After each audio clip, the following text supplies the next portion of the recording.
Now, I've made a lot of videos here on my channel all about the Seattle suburbs, all the cities within the Seattle metropolitan area, but there are certainly some that I talk about a lot more than others. On this video, I'm going to specifically talk about 5 of the lesser known, kind of more hidden gem suburbs in the Seattle metropolitan area. These are areas that I've maybe talked about a little bit on some previous videos, but don't talk about all that much. And really a lot of people don't know about them, especially those that live out of state and are relocating over here. So I'm going to give you an idea of why these suburbs are desirable places to live, why I often see people ending up shifting their focus to these areas, and what they have to offer. As always, I'm Bryce Greenleaf, a local real estate broker here in the greater Seattle area. Love helping you guys out, those of you that reach out to me here from YouTube when you're looking to buy a home over in this area. If that sounds like you, feel free to reach out. Always happy to help. But I want to just jump right into it. I've got 5 cities here in the Seattle metropolitan area. Number 1 we're going to start with is Lake Forest Park. Now, Lake Forest Park is about 10 miles north of Seattle and has a population of about 13,000 people. Lake Forest Park is really tucked right in here on the northern edge of Lake Washington. It's kind of in between Shoreline and Bothell, 2 more well-known suburbs, but this is a smaller area. It has a much smaller footprint, but it does have quite a bit to offer. For one, it is pretty commutable down to Seattle. So for those that are looking for an area that they can drive 5 days a week to the downtown Seattle area or even the Bellevue area for work, this is a location that certainly works for that. Now, the median home price here in Lake Forest Park right now is about $1.1 million. You're going to find mostly older homes here. New construction in Lake Forest Park is pretty much non-existent. So most of the homes here are going to be anywhere from like the 1940s all the way up until the 1990s. Now, it's a very wooded area, very Pacific Northwest feel here in Lake Forest Park. These soaring evergreen trees and just really densely packed neighborhoods with all of this beautiful greenery. Like I said, it's on the top of Lake Washington, so you do have access to the lake. There's multiple different entry points in and around Lake Forest Park. One of the more popular ones is actually the Civic Club here. This is a private beach club, and in order to be a member of it, you have to live in Lake Forest Park. Now, this doesn't give you automatic membership. You have to own a home in Lake Forest Park. You also have to apply for a membership and pay the annual dues, but this is a great beach club. I actually worked here as a teenager. My family had a membership here back in the day, and it's a really great spot. There's a swimming area, a big dock, there's a boat launch,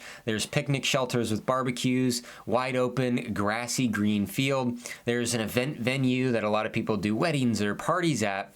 And there's just all sorts of stuff to do here right at the Civic Club. You also have the Burke-Gimlin Trail that runs through here in Lake Forest Park, which is a paved trail that's great for those that want to go for a jog, a walk, ride a bike, walk their dog, all of that kind of stuff. Like I said, Lake Forest Park isn't a massive area, but they do have the Lake Forest Park Town Center, which has about 40 different businesses in it, so you have restaurants and shopping really close by. Lastly, people are attracted to this area because of the well-rated schools in the Shoreline School District. Take a look at thegreatschools.com website and you'll see all the different school ratings here for the Shoreline School District. All right, the second city here I'm going to go over is Brier. Now, Brier is right next door to Lake Forest Park, just north, so it's about 12 to 15 miles north of Seattle. Brier is specifically where I grew up. Now, Brier is very, very small, population of 6,500 people, and the thing about Brier is there's really no businesses. There's a few. There's a pizza place, there's a little convenience store, I think there's a nail salon and a coffee shop. That is it here in Brier. It's just a completely residential area, all residential homes as well. Now, the median home price here in Brier is also $1.1 million. Now, you'll have a wide range of different types of homes you can find here. Of course, you're going to have a lot of older homes, 1940s, 50s, and 60s built homes all over the place. You're also going to have a decent amount of new construction. And when I say new construction, mostly one-off builds. There has been a couple smaller developments in neighborhoods that have gone in recently, but for the most part, any of the new construction is, you're going to have a few homes a year, and they're one-off builds. So all sorts of different types of home sizes, architecture styles. On average, the lot sizes in Brier are actually larger than many other cities. Most of the lot sizes here are going to be a quarter acre or more. Now, here in Brier, in terms of things to do, like I said, Brier is very small. It's mostly just a residential area. You have Mount Lake Terrace to the west side, where you're going to have a lot of shopping and whatnot. You have Linwood to the north, where there's going to be a ton of shopping and restaurants and whatnot. And then you've got Bothell over to the east of it. So you're super close to everything. Again, you are super commutable here. If you work in Seattle or Bellevue, this is a great spot for it. Brier does have a couple parks. Really, the big park here is Brier Park. again, this is where I grew up, spent a lot of time in my childhood here. They have baseball diamonds, big grassy open areas. They've got a basketball court. They've got a kind of a picnic shelter where you can rent out and hold events.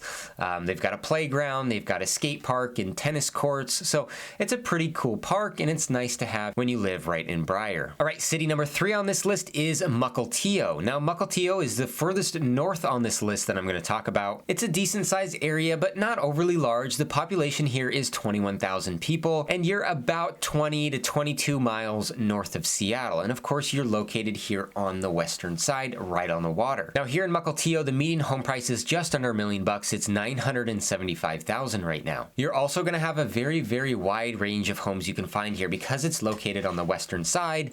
There's going to be a lot of older homes. You're going to have homes starting from the early 1900s all the way through. Again, this is not an area with a bunch of new construction. You can find some one-off new builds here and there, but overall, there's not a ton of new homes going up here. There's just not that much land available. Now, Mukilteo spans from the waterfront here on the northern side down to the Harbor Point area. Now, here in Harbor Point, you're going to have a lot of condos and apartment complexes here right by the golf course. And so if that's something that you're looking for and looking to be in a nice community, that can certainly be an option. As you get further north into Mukilteo, it turns almost completely residential. And so there's a ton of homes, like I said, all the way from the early 1900s to the early 2000s. Now, of course, the great thing about Mukilteo is it's located right on the water here. So down at the waterfront on Mukilteo Beach, you have the beach, you've got areas for the kids to play, you've got picnic shelters, you've got a sand volleyball court, you've got just a lot of stuff that you can do here. There's restaurants down here right at the waterfront. You've got Ivar's,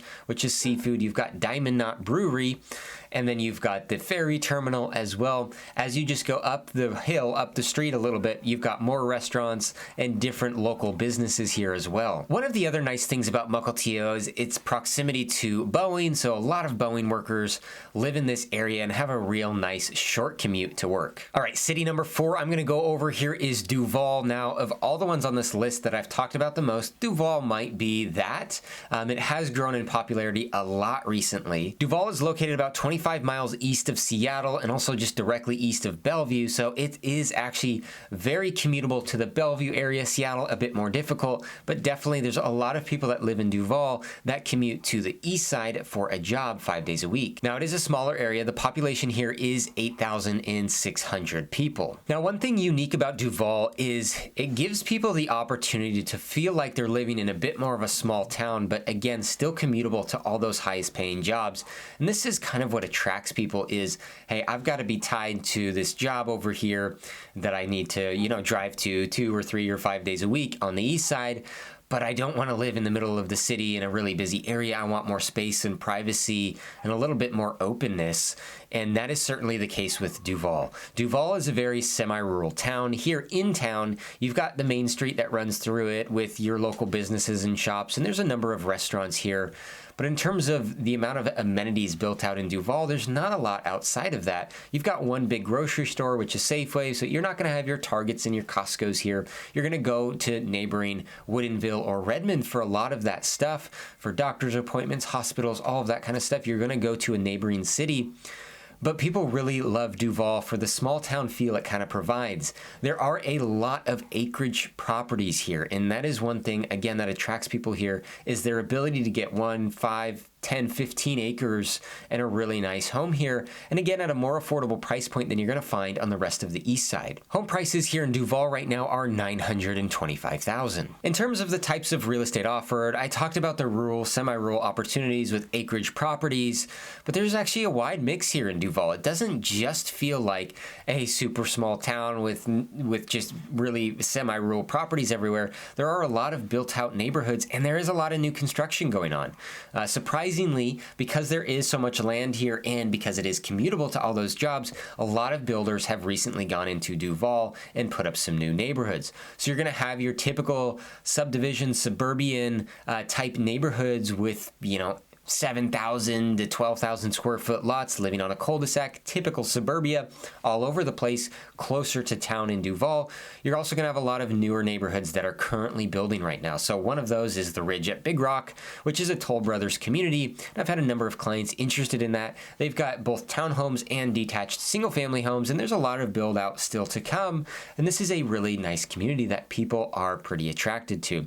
Outside of that, there's some smaller one-off communities that have gone up, recently finished, more that I'm sure that will come here in the future. So it is a place that's growing quite a bit right now. Again, because you're set so much further here on the east side, this really feels like you're in the Pacific Northwest. Very wooded, beautiful greenery, evergreen trees everywhere. You are right along the Snoqualmie River, so there's some entry points along the river here in town, just outside of the Main Street downtown area along the park. There's some entry points if you want to throw in a kayak or something in there, or you want to go in a little swimming area.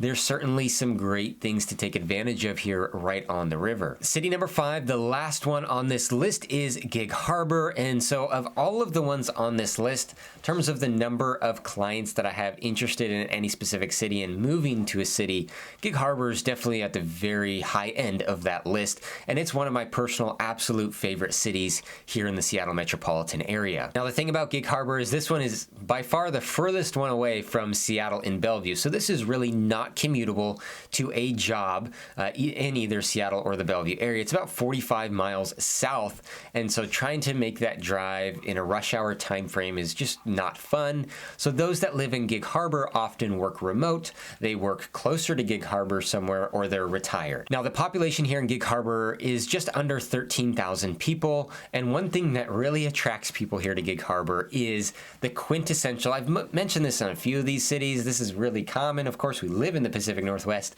but of all the cities in the Seattle metropolitan area, to get a quintessential Pacific Northwest atmosphere and environment, this is again at the top of the list. As you drive into Gig Harbor, it's absolutely gorgeous. You have views of the water from just about everywhere. You have the bay here right in Gig Harbor with the marina.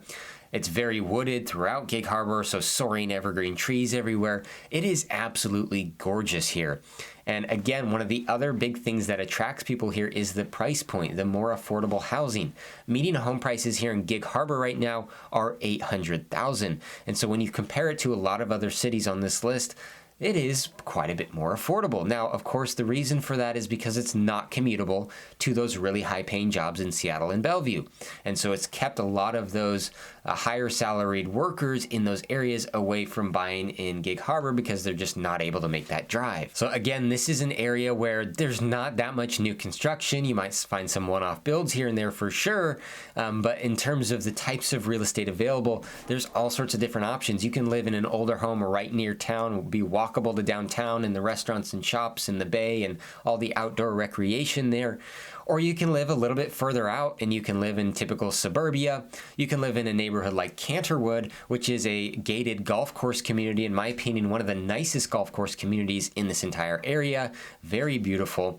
Or you can live somewhere where you have an acre or 5 or 10 acres on a very wooded lot or even a very cleared open lot. There's a lot of different types of properties here in Gig Harbor. All right, well, that wraps up the list. Again, if you're somebody that's relocating over here, you're looking to buy a home and figuring out where you want to be, feel free to reach out. I help a lot of you that reach out to me here from YouTube and always love doing so. Feel free to contact me at my info below or simply fill out my contact form and I'd be more than happy to assist you with the process. Thanks for watching this one. I'll see you on the next.